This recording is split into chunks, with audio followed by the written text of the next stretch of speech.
Hi, I'm Taylor Pettis, and welcome to today's webinar. Today we're talking about social media with Carrie Otto. A couple of quick items before we start today. We are recording today's session, and everyone will be emailed a copy of the presentation after the event. We also encourage you, the audience, to help make this interactive, so please feel free to chime in with questions and comments during the presentation, and I'll do my best to help Carrie answer them as we go. Now to today's topic, social media. Facebook, Twitter, and other social platforms have been around for roughly 10 years now. It's hard to believe it's been that long, but they have. Marketers love them because consumers of nearly every demographic spend countless hours on social media every week. Even my mom's on Facebook, and she likes almost all my posts, which is great. What has changed? These dormant startups are now public companies in many cases, and what was once an organic strategy is now a pay-to-play platform. The good news is that social campaigns are extremely effective in reaching your target audiences and driving them towards conversion. And if you're not advertising on social, you're seriously missing out. So we're going to learn more about this from Carrie Otto. Carrie is all things awesome when it comes to paid media. She leads the strategy, planning, and implementation for paid media campaigns at 3Deep. And I'm really looking forward to learning from her today and hope you enjoyed the session as well. Great, thanks, Taylor. As Taylor mentioned, I am Carrie Otto. I lead the paid media and optimization team here at 3Deep. Got a couple of certifications to kind of back up some things we've been doing from a skills basis. But what are you guys doing here today? Hopefully we're all here so that you guys can see how social media might impact your business in 2016 and beyond. In particular, how paid social media might impact your business this year and into the future. So just really quickly, we're going to cover some trends, talk about content, how important that is, talk about targeting and ad options across the social networks, and then dive into a quick case study from one of our clients here at 3Deep. And then we'll leave a little bit of time for any questions at the end. So to get started, let's look at a couple of trends. We'd be remiss not to start with Facebook, one of the largest networks for social media across both the US and worldwide. We kept hearing Facebook was going to die years ago, right? But for some reason it just refuses to give up. It's going to stick around and it's going to continue to be a major consideration for marketers from both an organic and a paid standpoint for years to come. So this chart you're looking at here is from TechCrunch, a fairly recent article at TechCrunch. It's just kind of talking about who uses Facebook and how active they are. So got about 1.6 billion people on Facebook considered active users, meaning that they're logging in at least once in the last 30 days. And of those people who are part of the active Facebook community, there's more than 1 billion people logging into Facebook every single day. And of those billion people that are logging in, they're spending about 20 minutes on Facebook. So this is a really captive audience within Facebook where marketers can deliver messages and have conversations with their target audience on an ongoing basis day after day. As you know, Facebook has also acquired a few other social media tools, notably as of recently Instagram, which also gives marketers a different way to communicate with their audience, and other tools like WhatsApp and Messenger. So it's expected that there'll be about 170 million US users on Facebook by 2018. It's used by both the young and the old. So Taylor mentioned his mom's on Facebook. So we've got an older generation coming into Facebook that's actually the fastest growth segment within Facebook. And actually almost 90% of high school seniors still say they use Facebook all the time. So we've got high school seniors, a third of senior citizens on the media tool. So it is really spanning a large age gap. So where are these people on Facebook? We talked about over 1 billion people using Facebook. A lot of them are in the US and Canada. It's a large notable segment at the bottom of these bar graphs here. But also Europe and Asia have pretty large growth within Facebook over the past number of quarters. And where's all the advertising revenue coming? So there's a little bit of a flip-flop here. So even though we don't have the most users on Facebook in US and Canada, it is where a large percentage of the revenue from the ad side of the Facebook platform is coming from. So it accumulated about $4.3 billion in ad revenue just in one quarter. So if we look back to Q3 of 2015, and I haven't seen a chart for Q4 of 2015 yet, but I'm sure it increased because holiday spending typically influences that final quarter of the year pretty heavily for ad networks. So all of us marketers are giving Mark Zuckerberg quite a bit of money. We did throughout 2015. And because of the growth in Facebook, I can't imagine that this is going to change in 2016. What this tells us as marketers, though, these numbers are gigantic. But what it means is that lots and lots of other advertisers are finding value in running advertisements on Facebook. And they all can't be wrong, right? So the engine is advertisers are placing billions of dollars worth of trust in Facebook to deliver their message to the right people at the right time every single quarter. So it must have something going for it that's going well. So we'll talk more about what that might be in a few slides here. One final note as we talk about Facebook and really all social platforms is that mobile is not going anywhere. So as 2015 finally proved to be the year where more mobile searches were happening on mobile devices than on computers, Facebook users have also become increasingly active on their mobile devices. Here at 3Deep, we've actually run Facebook campaigns where more than 90% of the traffic in the campaign was driven on mobile device. So as you're creating strategies, creating content for social media, make sure that you're focusing on mobile device users first and then scaling up to desktop size imagery and ad copy from there. But definitely leading with a mobile first strategy is going to be advantageous on social platforms. So a lot of advertisers consider Facebook kind of the premier, the go-to business to consumer social media platform. But what about all those business to business companies? So they have an opportunity to use LinkedIn, the longest standing professional social networking tool. It continues to accumulate more and more members quarter over quarter, like this chart from CNBC is showing us, kind of the earnings for LinkedIn, and particularly in this quarter focusing on the membership within LinkedIn. So again, a lot of these platforms like Facebook and LinkedIn have been around for years, and we know that there tends to be entrance and early exits of new tools that are introduced into the social networking industry. But this is one where professionals are continuing to spend their time. So a lot of people within LinkedIn have free accounts. About 80% of people have free accounts, just something to consider from a marketer's perspective. And how much time are people spending within LinkedIn? About 40% of LinkedIn members are spending less than 2 hours a week in the site or application, but over 50% of LinkedIn's members, of their active members, are spending more than 3 hours a week in the tool. So again, this doesn't quite map to 20 minutes per day per user like Facebook is seeing across a larger number of users, but if you've got a professional audience target that you're going after, as a marketer, LinkedIn is definitely a professional tool to consider. LinkedIn definitely takes a content focus. So even if you look at what LinkedIn considers to be kind of its four cornerstones of how people interact with the tool and how they advise marketers to spend their time within LinkedIn from a business perspective, it's really on sharing content. So LinkedIn is going to benefit from users being engaged within their application, and they're going to encourage marketers to post content in a variety of different formats. So one of them is SlideShare. Again, kind of like Facebook acquired Instagram, SlideShare became part of LinkedIn a couple of years ago, and LinkedIn is basically recommending to marketers to make the most of their business, upload content via SlideShare. It's a great way to share information with your target audience and really establish some thought leadership. Another way to do that is by building out your company profile, just making sure you've got information about who you are and how you can help people who would be interested in your business get the information that they need right there within LinkedIn. We know when people are engaged in social networking applications, they're not super likely to leave to go to a website to learn more.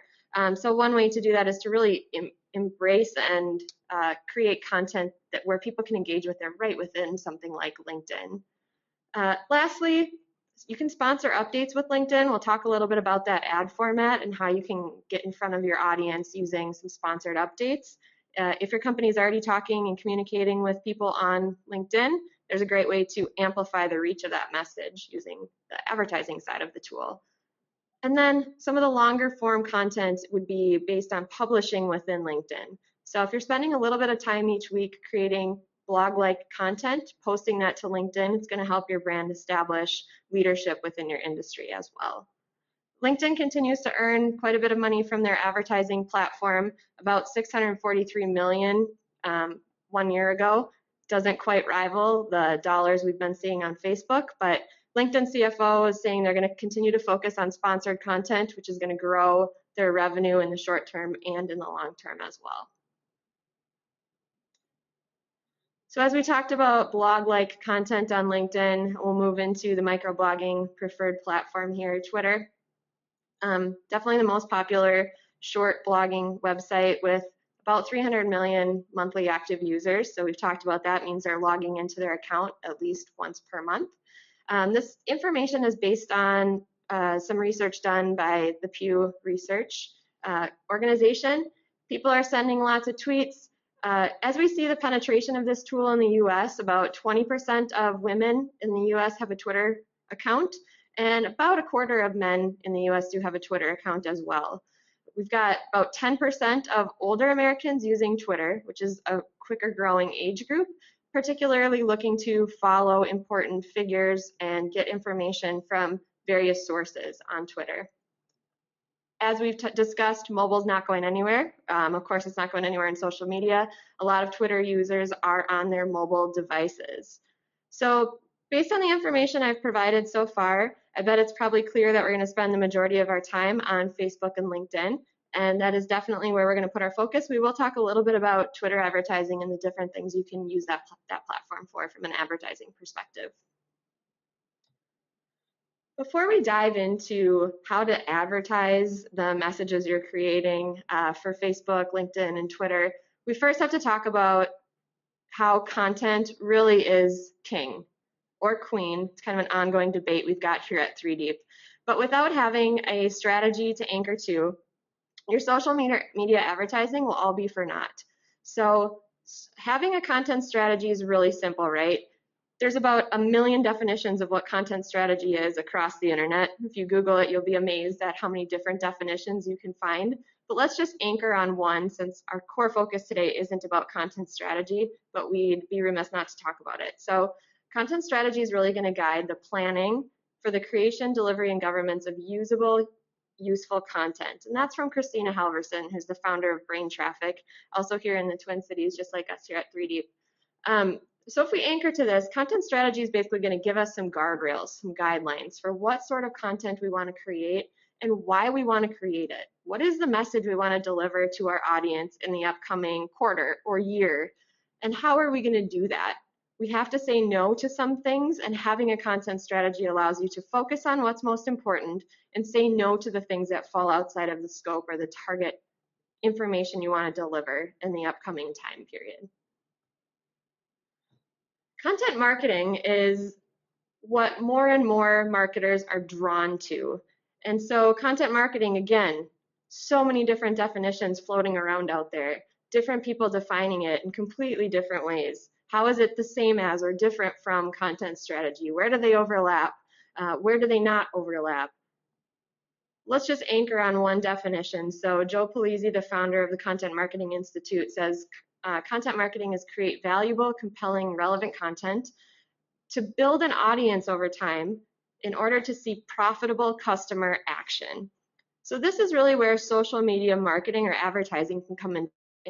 If we've come up with some really great things to focus on in our content strategy, and we've come up with a way to say it in a consistent and concise manner to our target audience, content marketing can help us really, really drive that message to more and more of our audience.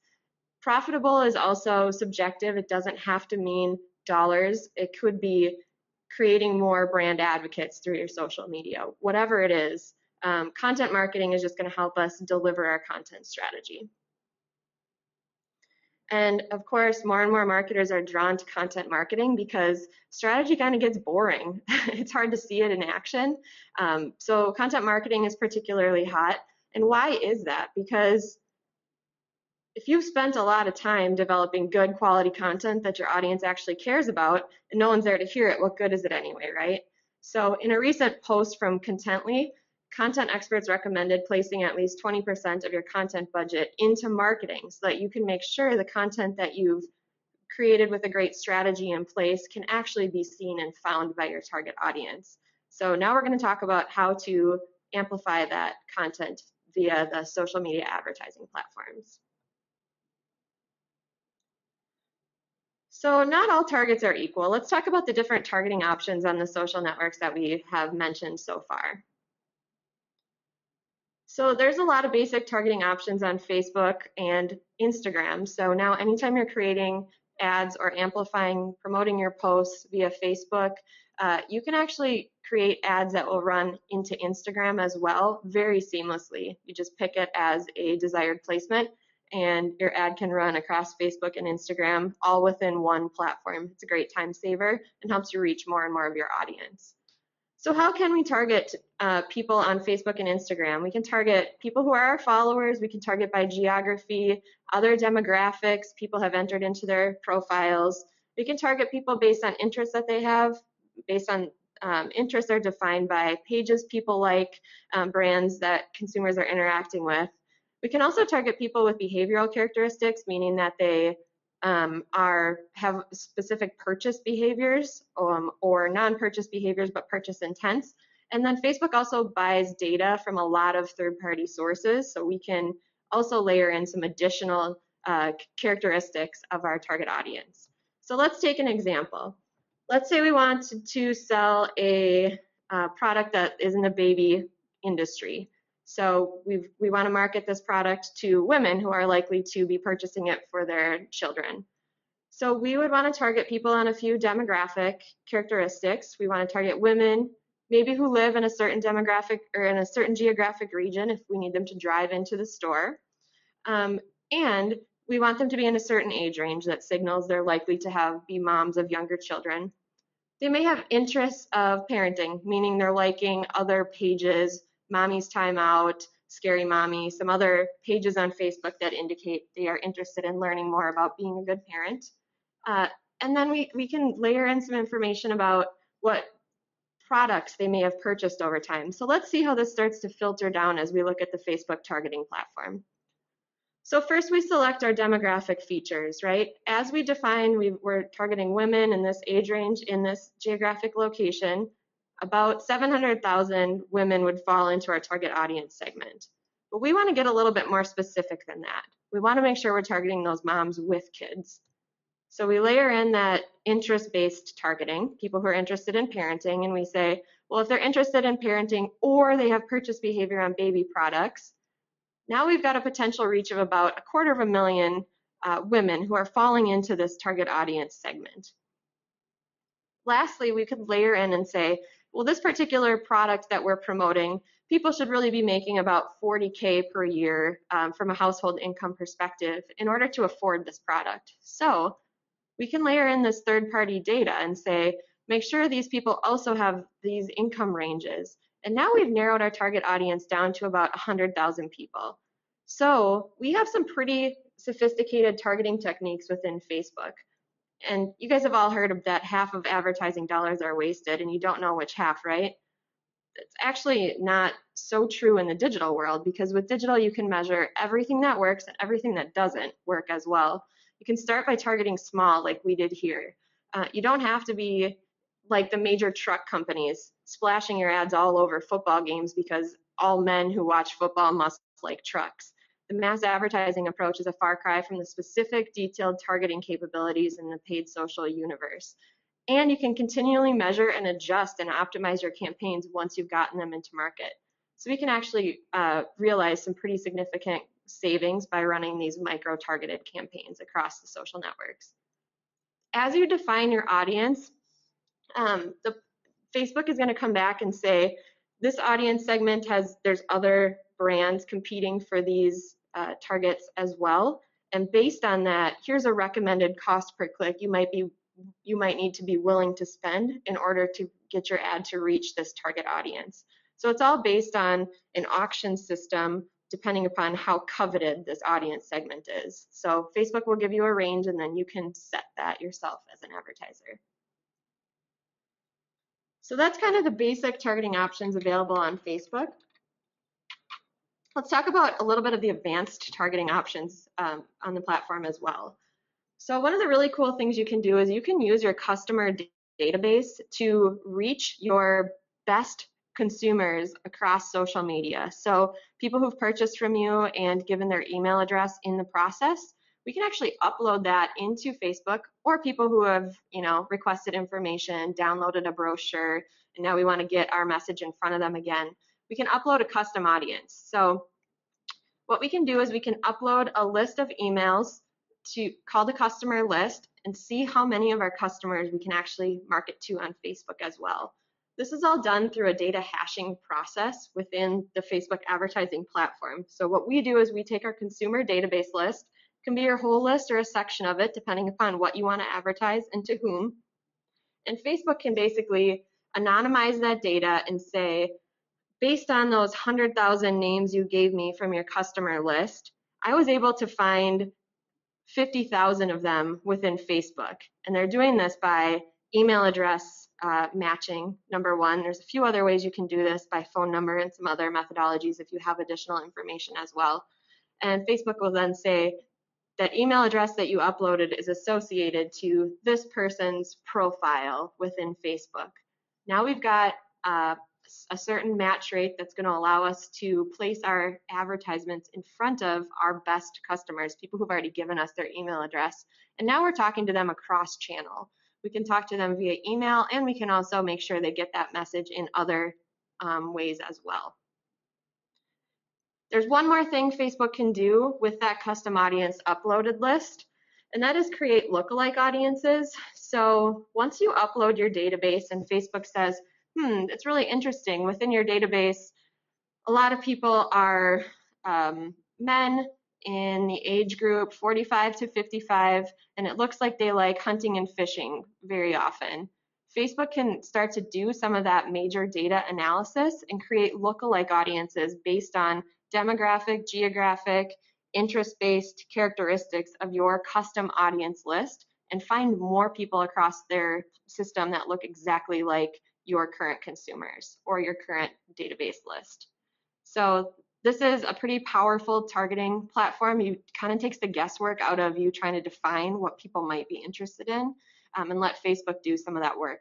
So you can also do some of this targeting by, placing a Facebook pixel on your website and remarketing to people within the Facebook platform. So you guys have probably heard about that across different platforms like the Google Display Network. There's a lot of advanced targeting features within Facebook. Let's talk a little bit about the targeting options on LinkedIn. So again, we're going to be using LinkedIn more for reaching consumers who have business-to-business like objectives and intents. And we can target people a lot of the same ways we can on Facebook, with a few differences. So the demographic features are still going to be there. We can target people by gender, by age, by geographic region in which they have indicated they belong to when they created their profile.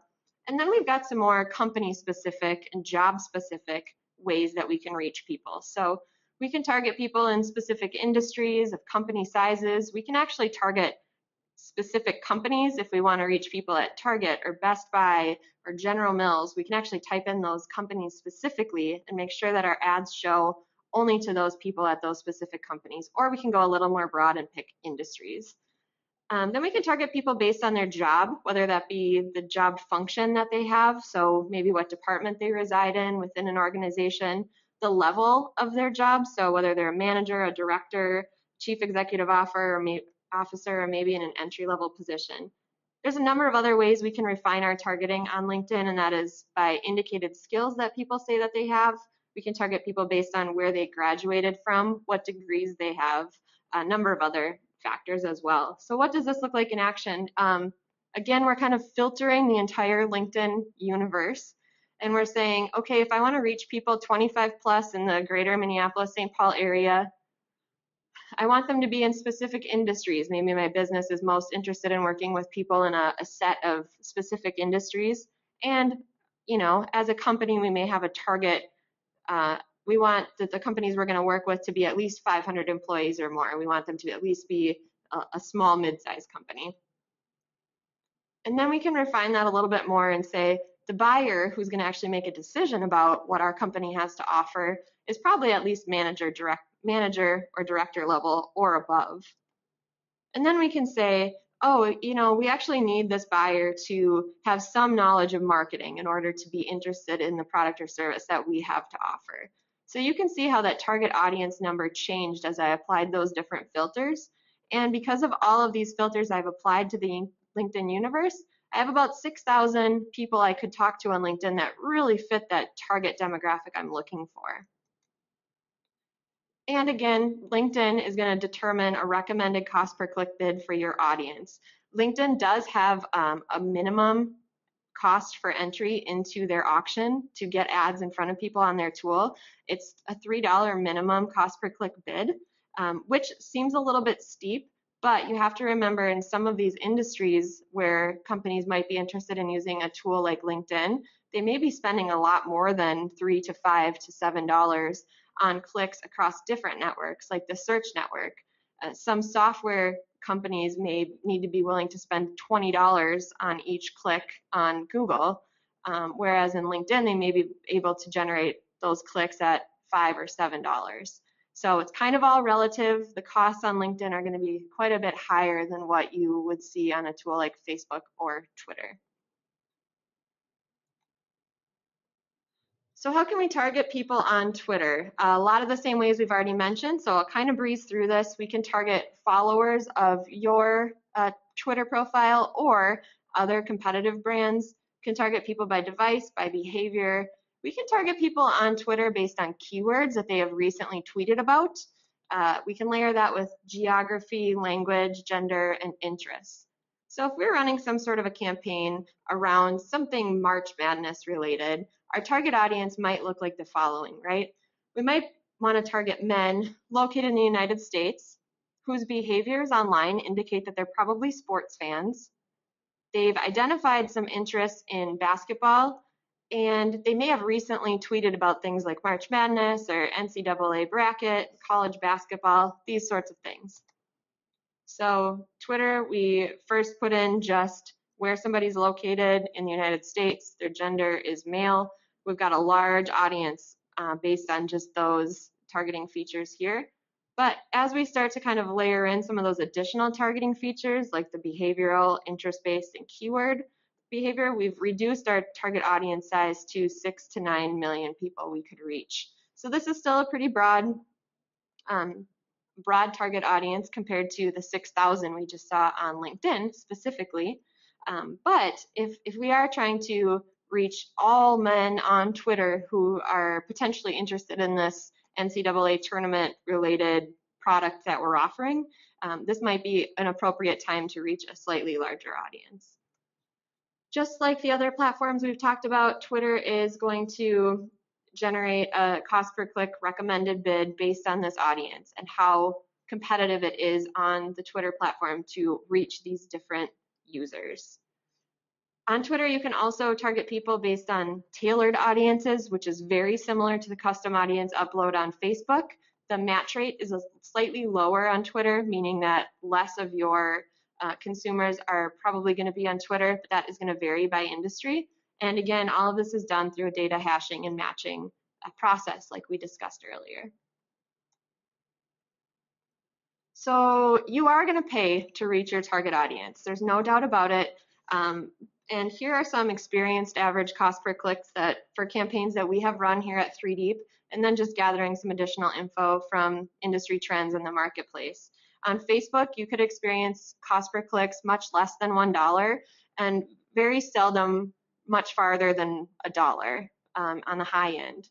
Whereas LinkedIn is going to be much more in that $5 to $7 range, and Twitter about $1 to $2, depending upon your audience. Oops, sorry about that.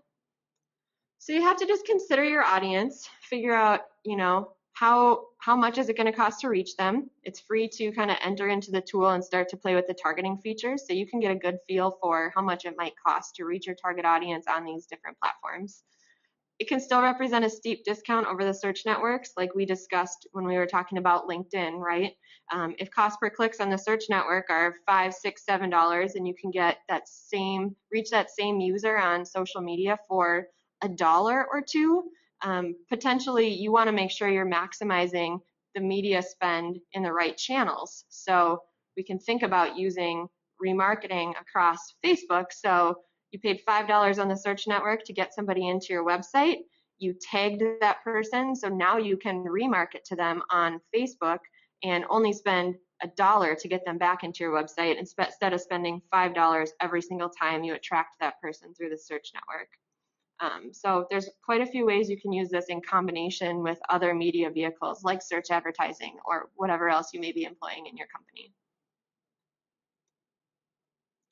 So now that we've talked a little bit about targeting features across the social media networks, we're going to talk a little bit about the ad types that you can run across them.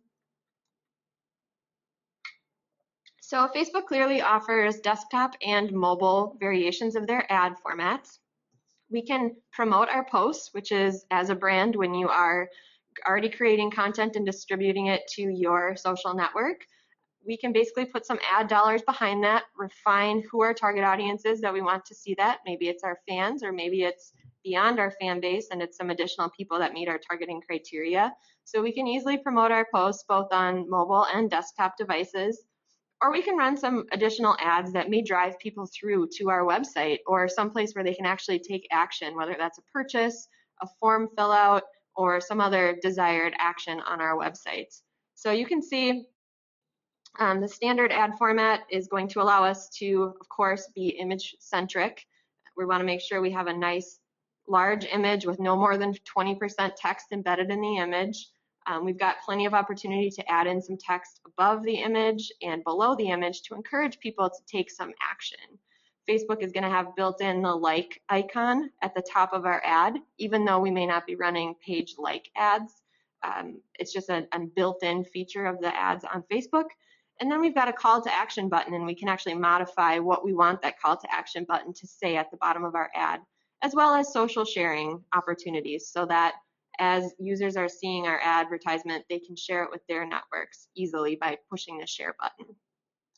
Then we've got the carousel ad where users can scroll side to side and see different imagery and different messaging that you've programmed as from the marketing side of things. People can kind of self-select what they're most interested in, and under each image they can actually click through into different subsections of your website, product pages, whatever it might be. It's a great way to highlight a little bit more about your business, the products that you offer. There's also video advertising formats, another great interactive advertising format where you can upload short ads. They can either be commercial-like, testimonial-like, informative. Really, it's worth testing lots of different video types and just see how users on Facebook are engaging with your video. This particular video ad would be a right side column ad on the desktop device, but you can run video ads on mobile devices as well. I've got a link here to the business ads guide where you can see all the different options for Facebook ad formats.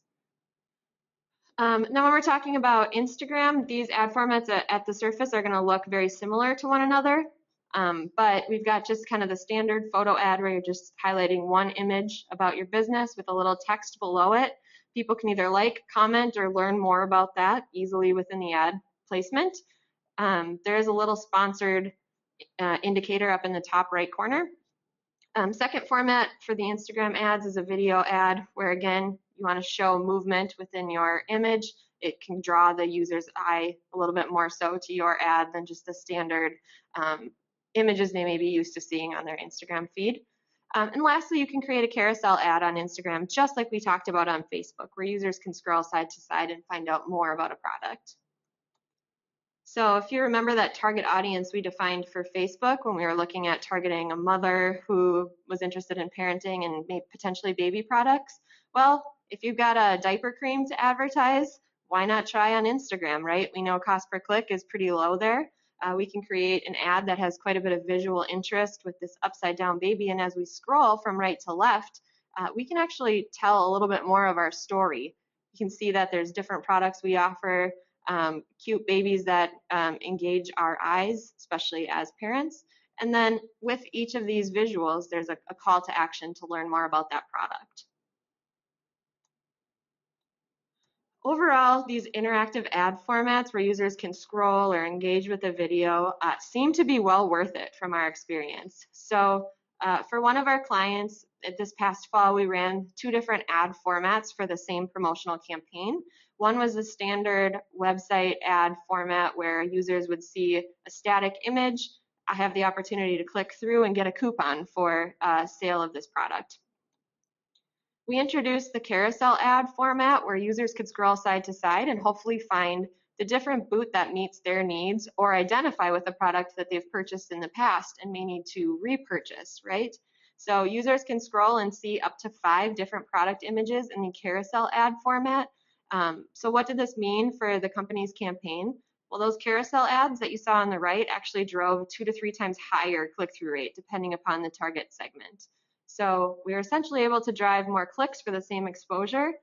And on a scale of, Facebook offers relevance scores. Essentially, it's very similar to a quality score. We'll talk a little more about it later, but we were able to increase the relevance score here on a scale of 1 to 10, about 3 points, which is a significant increase in relevance score on a Facebook ad campaign.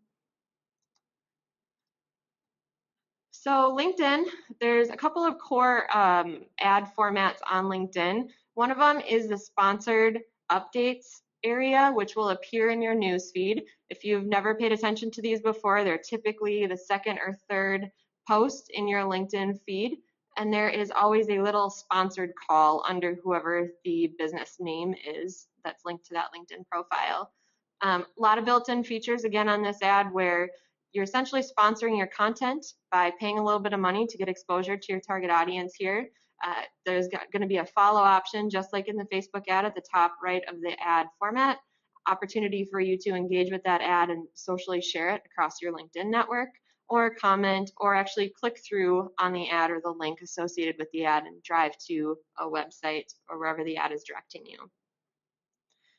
There's also ads that run across the right-hand side when you're looking at somebody's profile or looking at the job listings, wherever you might be browsing within LinkedIn. You can see these small text-based ads with a very small image alongside of them.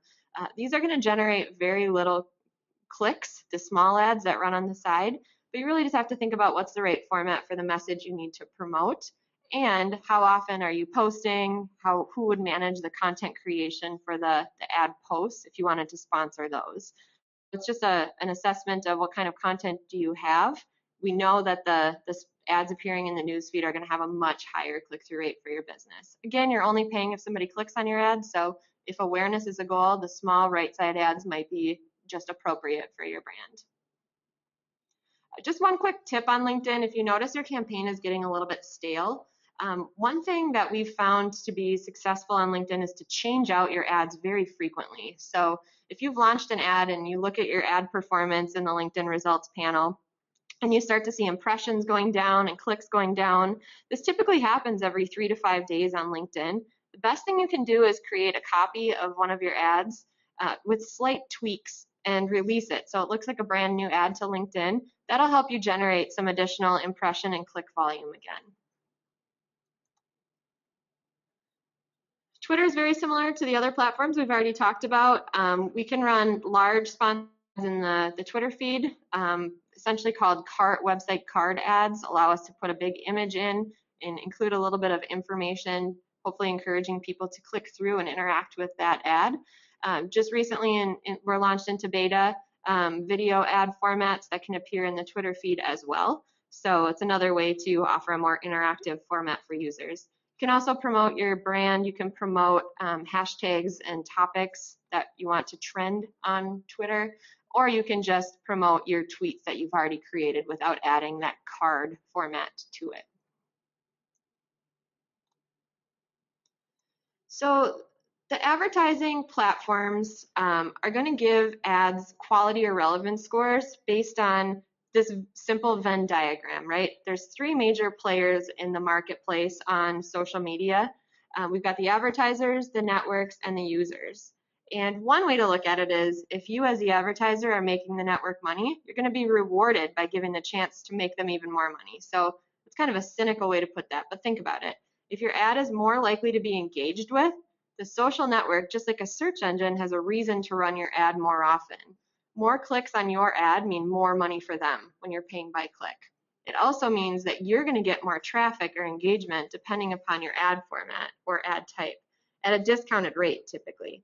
So if we move away from the advertising's the dark side of the internet view, this Venn diagram really represents a win-win-win situation because people are served better content or ads that they're more interested in. Advertisers can reach their target audience at a micro-targeted level, and the ad networks make money.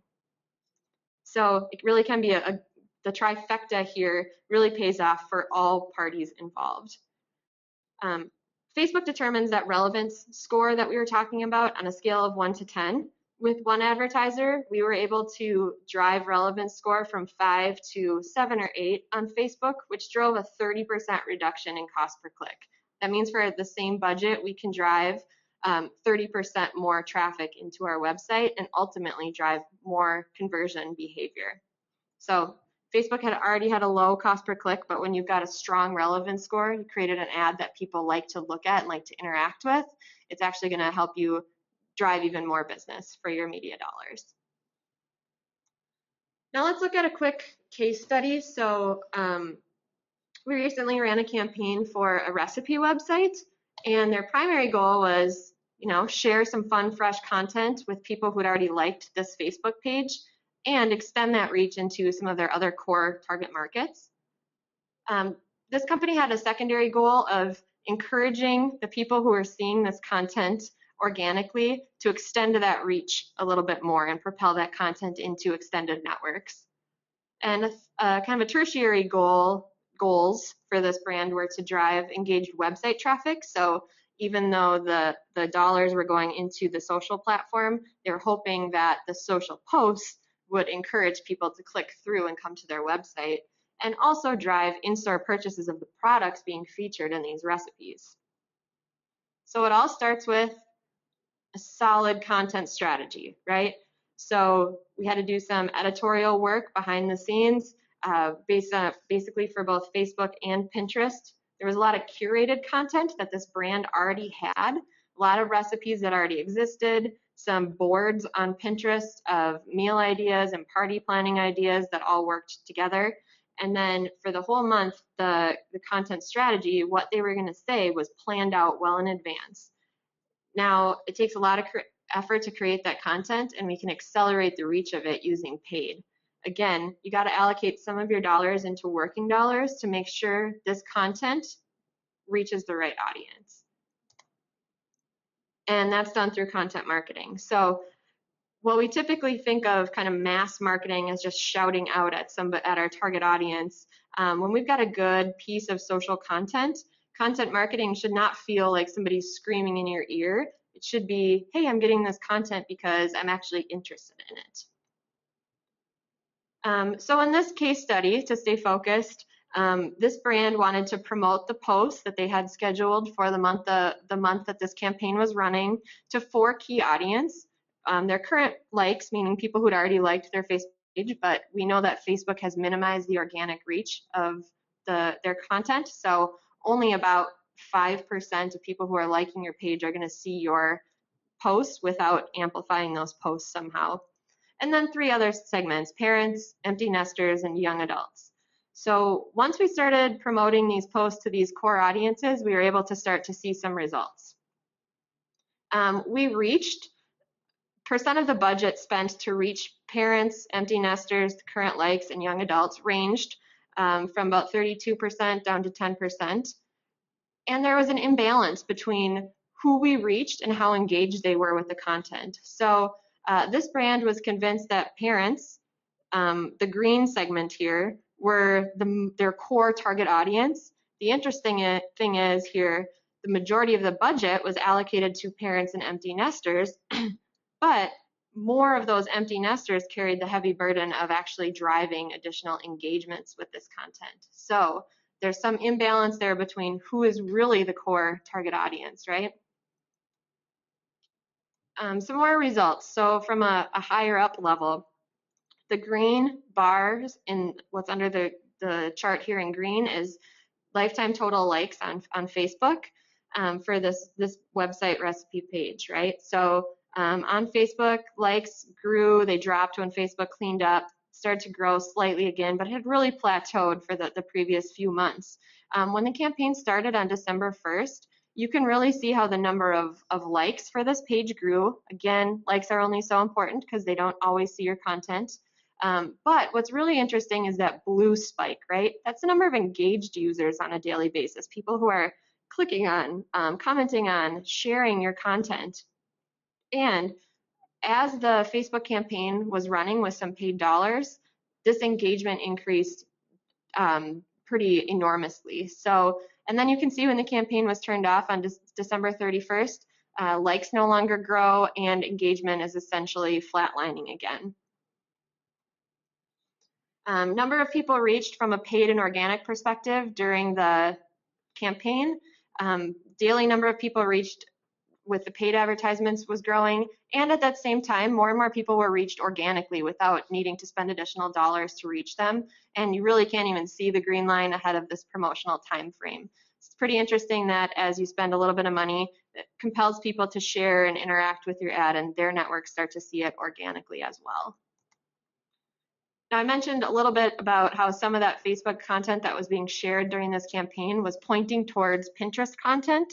So although there were $0 spent on Pinterest advertising specifically, this Pinterest board and this brand's Pinterest profile began to see a lot of attention during the time that ads were running. And what else is interesting is that clicks to the website from Pinterest to this recipe website grew pretty dramatically during December. So these ads that were running across Facebook were driving engagement within Facebook, within Pinterest, and then also driving traffic to the brand's website, which was one of the tertiary goals. So at the business level, this company experienced a huge lift in engagement across multiple channels. There was a spike in web traffic, so that's positive for the brand, generate some additional people on their website. The content ended up reaching a lot of the target audiences. We saw the charts there. And there's a bigger learning, right? Does the core target audience have to be redefined based on what we learned in this campaign? The reality of it is you're probably not going to adjust your target audience every time you run a campaign, but social is a fairly inexpensive platform, so you can test your messages, your target audiences, and then take what you learn in these social channels and apply it across your website, across your email platforms, across lots of different ways that you're communicating with your audience. So this is a pretty top-level look at some of the social network platforms and how you can use the paid side of them. If you're interested in getting started, it's always free to explore the Facebook for Business platform. I'd highly encourage you, if you are going to run some advertising on Facebook, to get the Power Editor plugin to Chrome, which allows you to create posts for the future and launch them at appropriate dates. And then again, just the links to LinkedIn and Twitter as well. So here at 3Deep, we're managing media for our clients across search networks and social networks and beyond. All of us here are certified and proven, having some proven success in this marketplace. So I think we've just got a few minutes left here for questions. Yeah, thank you, Carrie. So I'd like to thank you first off for leading today's presentation, and I certainly found it beneficial. I hope everybody on the line did as well. We do have some time for some questions. As you have those, just type them in, and while you're typing, I'm going to take a quick second to make an announcement. Carrie's team created a paid media toolkit. It's a quick resource. It's something that's helpful in getting started with paid media. It's a free resource, and it comes with the offer for Carrie and her team to provide some feedback on your current paid media strategies. What we'll do is we'll include that link in the email that will be sent out along with the on-demand version of the presentation. If you're interested, please do take advantage of that offer. It looks like we do have a couple of questions. One question that I see right now is related to attribution models. So is it possible to assign credit when combining ad platforms? So this looks like it might be related to your comment about combining ad platforms, and how do you assign credit to which ones? Sure, so it definitely is going to depend upon what measurement tools you're using within your organization. If you have a marketing automation tool, it's going to help you better understand your customer's path online, and because you can essentially track each time somebody hits your pages and what messages they've been exposed to, that can help you really define that attribution model, as well as using a tool like Google Analytics is definitely going to allow you to track that person as they're being referred into your website and track them across multiple touch points over time. Can help you start to, attribution models are pretty complex and very few companies are able to implement them from A to Z. We're often using a first click or a last click attribution model, but the more and more you can start to map out your actual customer purchase path and start to assign different weight to different techniques and different tactics throughout the process, advertisers are definitely going to get better and better at that. So marketing automation tools and Google Analytics are the best way to do that.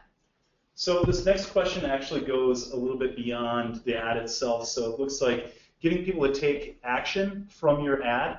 So what happens after the ad? What happens when people click on the ad? How do you increase people's conversion, or what are some tips to optimize it? Conversion once people leave Facebook or Twitter, wherever they're advertising, and get to your website? Sure. So we talked a lot about ads driving to your website, and that's all well and good, especially in the e-commerce landscape, right?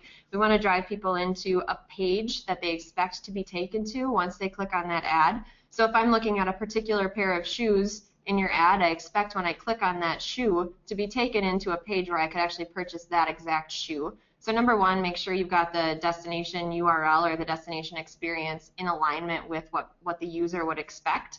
The second item I would recommend is definitely considering campaign landing pages. So what that allows you to do is create a really specific user experience to the ad type that you were running. So if in your Facebook ads you're going to run a specific offer that's only available to people who are seeing your Facebook ad, super beneficial to have a campaign landing experience where people see that exact same offer so that they can really make that connection.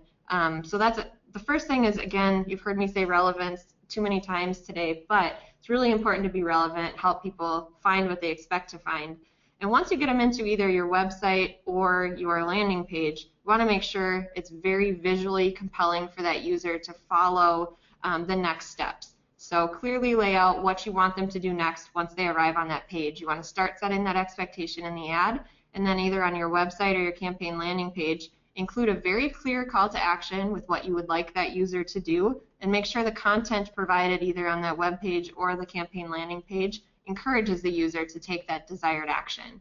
It's just a very quick download on how you can kind of increase that conversion, and make sure you're measuring it. Make sure you've got the tracking pixels in place to be able to actually track how many users are converting, and that'll help you adjust which target segments you may want to increase your spend on or decrease your spend on as well. Wonderful. It's a great answer. Question on advanced targeting. Is it unique to Facebook, or are there other paid media platforms out there? I think you mentioned Twitter might have it as well. Do you want to elaborate on that?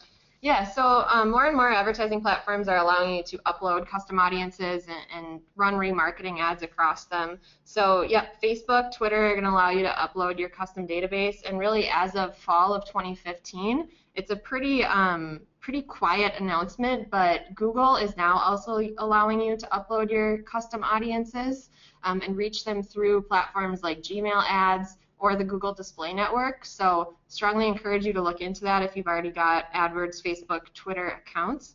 We've seen nothing but positive results there, and really it just allows you to, we know it's a busy, noisy digital landscape, so the more we can speak our message and have conversations with our target audiences, the better that message becomes. So speaking of busy and crowded landscapes, I think this will be a good question to end on, so we'll take this one as our last one. It's a question about CPC, so I assume they mean cost per click. And does bidding above the recommended CPC increase my visibility over my competitors who might be bidding at the recommended CPC? So it sounds like Facebook and some other platforms have recommended CPC for you. Mm-hmm. If you go above that, does that increase your likelihood of being seen? Yeah, it's a really good question. So when we think about search networks, you know, there's an auction that takes place, and your placement's really a combination of your bid and your quality score. It's very similar in the social network space. So cost per click bids When Facebook, LinkedIn, Twitter give you a recommended cost per click bid, it's kind of a starting point, assuming you're going to have an average quality score. So as your quality score dips, meaning users aren't interacting with your ad as the platform expected, less people are clicking on your ad at a rate than people that are clicking on your competitors' ads. What that's going to do is it's going to decrease your quality score, relevance score, whatever the advertising platform calls it, and you may or may not be able to see it depending upon that platform's algorithm and what's hidden and things like that. But as your quality score drops, you're going to have to pay more, and it all goes back to that Venn diagram where, Taylor, if your ad isn't performing as well as somebody else's, it's riskier for the ad network to continue to show your ad to your target audience than to insert a competitor's ad where it's more likely to be clicked and the platform gets that revenue for that ad click. So even if you bid more, sometimes the advertising platform doesn't always reward you for bidding more. You have to really earn it in terms of providing a good ad and a good experience for your user. So just increasing your bid doesn't necessarily help in this case. Getting more relevant will be more beneficial. So quality is more important than price, I guess. So that's great to know. Well, thank you so much, Carrie. I really appreciate your time today. Really appreciate you leading this presentation. I know I learned a lot from it, and I hope that others did too. Thank you.